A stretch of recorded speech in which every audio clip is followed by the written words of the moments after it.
جمہوریت کی سلامت. جناب اور میں کیا کروں جمہوریت کے لیے؟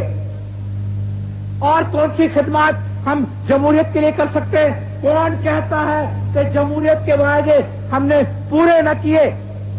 جمہوریت کے علاوہ آپ کو معلوم ہے کہ ہم نے کہا تھا کہ اسلامی نظام، تو دستور کو آپ دیکھیں، ہر جماعت، ہر سیاسی جماعت جس کی اسمبلی میں رکنیت ہے، انہوں نے سب نے کہا ہے، سب نے قبول کیا، سب نے دستخط کر کے کہا کہ یہ دستور جو ہے اسلامی دستور ہے.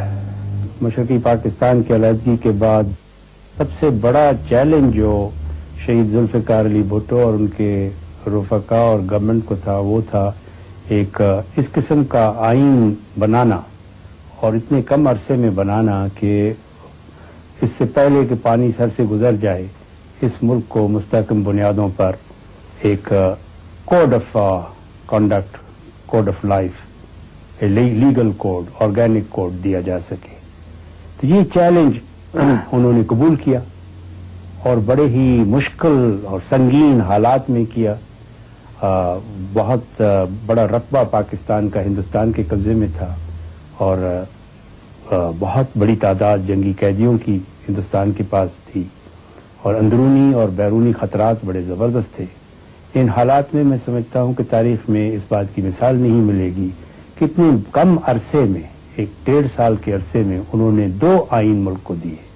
ایک عبوری جو 1972 میں دیا، جو 3 مہینے کے اندر اندر دیا گیا، جس کے بعد مارشل لا اٹھا اس ملک سے، اور دوسرا قومی اسمبلی جو منتخب قومی اسمبلی تھی، اور پاکستان کی تاریخ میں پہلی مرتبہ ایک منتخب قومی اسمبلی، عوام کے ووٹ سے منتخب قومی اسمبلی نے 10 اپریل 1973 کو 73 کا آئین دیا، جس کے تحت آج بھی یہ ملک چل رہا ہے. 14 اگست 1973 کو جناب بھٹو نے نئے آئین کے تحت پاکستان کے پہلے منتخب وزیر اعظم کے عہدے کا حلف اٹھایا. جناب بھٹو مسلم امہ کے ایک اہم لیڈر تھے. آپ نے ملک میں اسلام کو فروغ دینے اور برادر اسلامی ممالک کو قریب لانے کے لیے بھی کارہائے نمایاں انجام دیے. مارچ 1972 میں ملک کی تاریخ میں پہلی بار وزارت مذہبی امور قائم کی گئی. 1973 کے آئین میں پہلی بار ملک کا سرکاری مذہب اسلام قرار دیا گیا. اگلے برس ایک ترمیم کے ذریعے مسلمان کی تعریف کو آئین کا حصہ بنایا گیا. 3 جولائی 1973 کو غلطیوں سے پاک قرآن مجید کی اشاعت سے متعلق ایک قانون منظور کیا گیا. 1973 کی عرب اسرائیل جنگ میں جناب بھٹو نے مصر اور شام کو بڑے پیمانے پر امداد دی. جناب بھٹو نے بیرونی دباؤ کے باوجود 1974 میں 22 سے 24 فروری تک لاہور میں دوسری اسلامی سربراہ کانفرنس منعقد کی.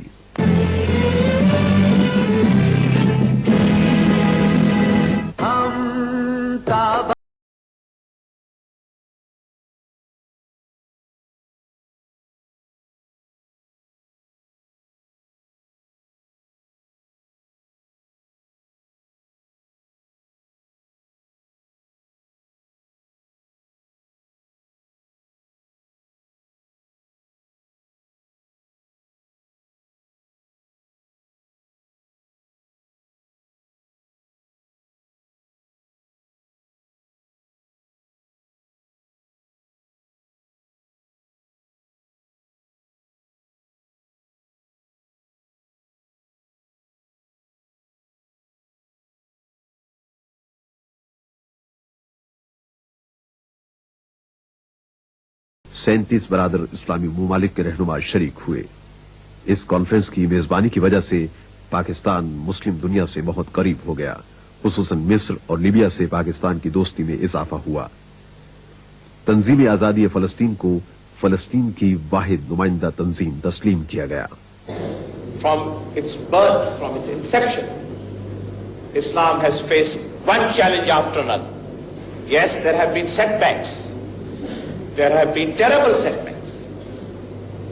But having faith in Almighty Allah and being guided by His wisdom